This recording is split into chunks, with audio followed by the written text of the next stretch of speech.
Madam, Swami Prasad Maurya ने आज Samajwadi party से इस्तीफा दे करके जो है अपनी पार्टी गठन का ऐलान कर दिया, मीटिंग कर रहे हैं, एमएलसी पद से भी इस्तीफा दे दिया। पीडीए के लगातार विकेट गिर रहे हैं, कैसे देख रही हैं और क्या कहना चाहते हैं? मैं समझती हूँ कि चुनाव के दौरान स्वामी प्रसाद मौर्य जी पार्टी में आए थे और वो चुनाव नहीं जीत पाए थे। उसके बावजूद भी समाजवादी पार्टी ने उन्हें एमएलसी बना के विधानसभा में भेजने का काम किया है और हम स्वामी प्रसाद मौर्य जी का पूरा सम्मान करते हैं और हमेशा करते हैं।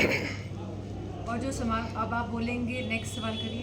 अब पल्लवी पटेल जी ने भी पार्टी में रहते हुए और बगावत के सुर सामने ला दिया कि राज्यसभा कैंडिडेट को वोट ही करने वाले हैं। कहती है कि पीडीए के नाम पर छलावा कर रही है समझ में। पल्लवी पटेल जी मेरी बहन जैसी हैं और बहुत सम्मान है मेरे हृदय में उनके लिए। और समाजवादी पार्टी के सिंबल से पल्लवी पटेल जी लड़ी थी और जीती थी। हम चाहते थे कि पल्लवी पटेल की जो माता जी हैं वो भी समाजवादी पार्टी से जीते और वो भी सदन तक पहुँचे विधानसभा, लेकिन वो अपनी पार्टी के सिंबल से लड़ी और पल्लवी पटेल जी समाजवादी पार्टी के सिंबल से लड़ी और वो सदन तक पहुँची। हमें खुशी है और आगे भी इस तरह की कोई बात होगी तो हम पूरा समर्थन करेंगे पल्लवी पटेल। समाजवादी पार्टी की ओर से दूसरी लिस्ट जारी हो गई है। नेताओं ने कहा कि पीडीए का मतलब जो है पिछड़ा, दलित और अल्पसंख्यक है, तो क्या दलित और अल्पसंख्यक महिला नहीं हो सकती थी इन 3 कैंडिडेट्स में राज्यसभा के? मैं समझती हूँ बहुत छोटी लिस्ट थी 3 लिस्ट की, और आपने अब जो कल लिस्ट जारी हुई है आप उस लिस्ट की बात नहीं कर रहे हैं। जो लोकसभा की लिस्ट जारी हुई आप उसकी बात करिए। आप कहाँ छोटी छोटी बातें करते हैं? समाजवादी पार्टी ने हमेशा नेताजी के समय से पीडीए की बात करी है, पीडीए के लोगों को आगे लेके आए हैं।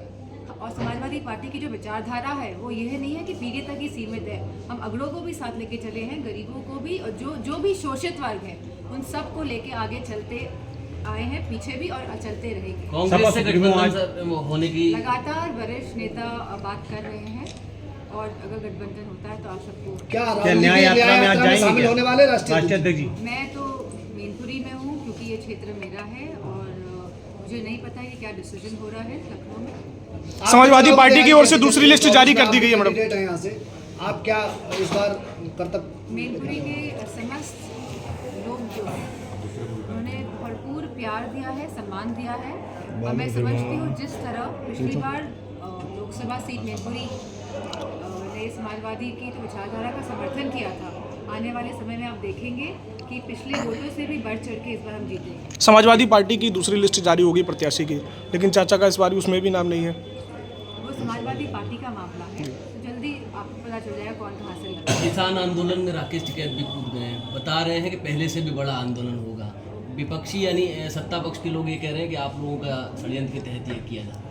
ऐसा कुछ नहीं है। हम सभी जानते हैं कि किसान पूरे जो हिंदुस्तान का परेशान है और इतनी बड़ी संख्या में अगर किसान निकल के बाहर आ रहे हैं और उसमें असलों का इस्तेमाल हो रहा है, रबर बुलेट्स का इस्तेमाल हो रहा है और इस तरह के सोनिक हम लोग सुनने में आया है कि वेपन्स का भी इस्तेमाल किया जाएगा जिससे कि उनकी हियरिंग एड जा सकती है, मतलब सुनने की शक्ति और क्षमता जो हो सकती है उसको नुकसान पहुंच सकता है।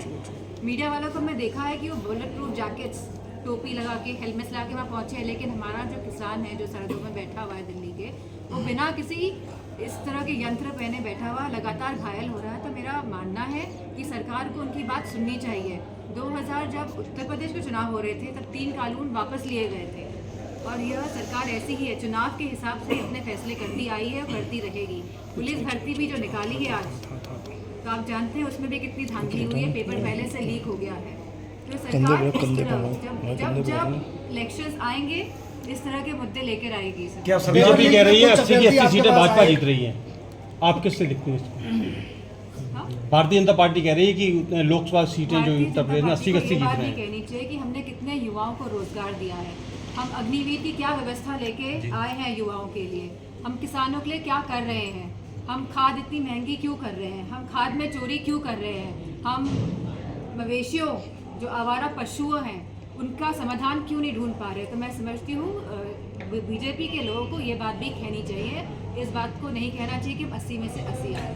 यूपी पुलिस परीक्षा हुई थी, उसको लेकर कल आपको ज्ञापन भी दिया गया है, क्या कहेंगे? और टेलीग्राम नहीं, अब ये तो उत्तर प्रदेश की सरकार डिसाइड करेगी कि इसमें उसको एक कमेटी बना के इसकी जांच करानी चाहिए, क्योंकि ये अन्याय होगा हमारे युवाओं के साथ अगर पेपर लीक हुआ है उसके बावजूद भी इस तरह की भर्ती आगे बढ़ती है। बसपा सुप्रीमो मायावती ने अकेले यूपी में चुनाव लड़ने का ऐलान किया है, कितना बड़ा नुकसान कर सकती है समाजवादी पार्टी को, क्योंकि आप पीडीए के तहत चुनाव में जा रहे हैं, उसमें दलित भी है और दलित की बहुत। बसपा के बारे में मैं नहीं बोल सकती। मैडम, सपा और कांग्रेस की टूट को लेकर क्या कहेंगे, क्योंकि अभी तक कोई सेटिंग नहीं बन पाई है।